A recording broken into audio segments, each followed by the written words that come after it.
ভক্তমন্ডলী ভক্তিমতী মায়েরা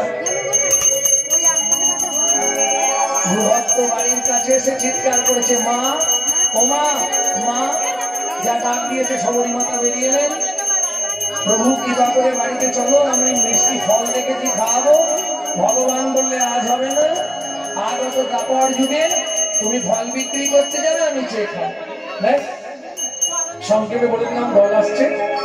তোরাকে ফল নিবি রে, পেলাম ফল বিক্রিতে, তোরাকে ফল নিবি রে, পেলাম ফল বিক্রিতে, তোরাকে ফল নিবি রে, পেলাম ফল বিক্রিতে, ফলে ফল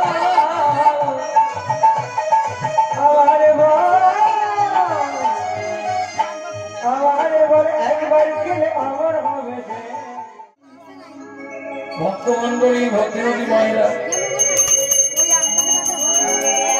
ভক্ত বাড়ির কাছে এসে চিৎকার করেছে, মা ও মা, মা যা ডাক দিয়েছে সবরী মাতা বেরিয়ে এলেন। প্রভু কৃপা করে বাড়িতে চলো, আমি মিষ্টি ফল দেখেছি খাওয়াবো। ভগবান বললে আজ হবে না, আজ অত দাপড় যুগে তুমি ফল বিক্রি করতে যাবে, আমি চেয়ে খাবো। সংক্ষেপে বলে দিলাম, দল আসছে। তোরাকে ফল নিবি রে, পেলাম ফল বিক্রিতে, তোরাকে ফল নিবি রে, পেলাম ফল বিক্রিতে, তোরাকে ফল নিবি রে, পেলাম ফল বিক্রিতে, ফলে ফল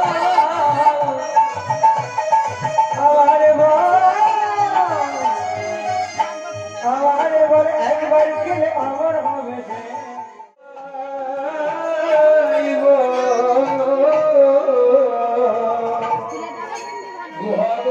ঠাকুর তোমার কাঁধে উঠবো কি করে, তুমি তো এত উঁচু, বসো।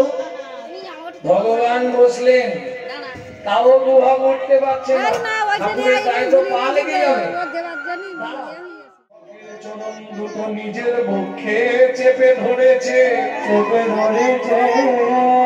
মনে মনে বলছে, গুহক রে, ও গুহক রে, সেই সত্য যুগে কবে ভক্তের চরণ পেয়েছিলাম, ভক্তের চরণ পেয়েছিলাম, এতদিন পরে আবার ভক্তের চরণ পেলাম, এতদিন পরে ভক্তের চরণ পেলাম। ও ভগবান আমি পেয়েছি যখন ছাড়বো না রে, আমি পেয়েছি হরি হরি বল, ছাড়বো না রে, ভগবে তো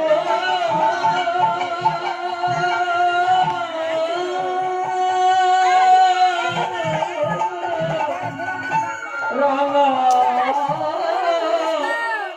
চরণ পেয়েছি জড়িয়েছে।